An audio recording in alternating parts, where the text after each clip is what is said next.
Now that the curtain has closed on Spook House, Alden High School begins to prepare for what they're calling the biggest production to ever hit their stage, Tarzan the Musical.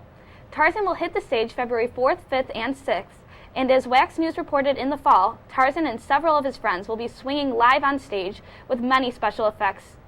Technical director Mr. Matt Mashi sat down to tell us a little more about what to expect.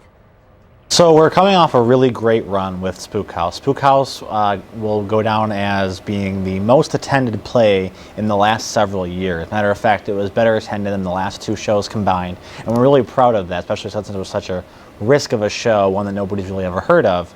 But it was wildly successful, and now we're very excited that we're moving on to Tarzan. The funny thing about Tarzan is that the director team has known that we were going to do Tarzan since before we even finished last year's musical Little Shop of Horrors. We had talked about that. And so now we've had a lot of time to think about how we're going to carry out the Tarzan that everybody knows and loves from their childhood, even adults who can remember, oh yeah, that's what Tarzan was. The Broadway version of Tarzan is a little bit different than what we're used to seeing in the movie, and it still has that very animated vibe. So a big thing you're going to see in this show is trying to make that animated movie that people are used to integrate with the Broadway show.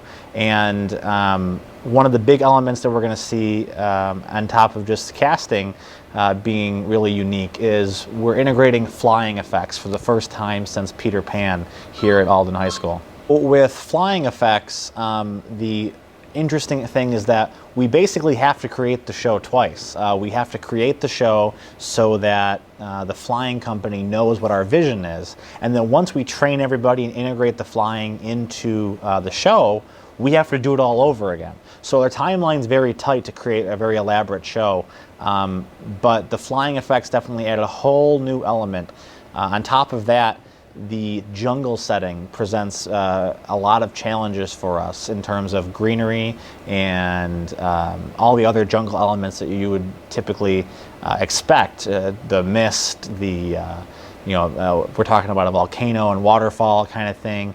And the costumes for the costume team are very unique. We want to have a modern spin on what apes and other jungle animals are. We don't want to have fake fur and that kind of thing. So we're really excited to see what they come up with for that. And we expect the casting, once we do auditions here at the end of the beginning of the month, that it's going to be a very unique cast, and we're very excited about that, especially given the success of our last show and the very talented students we have in that group.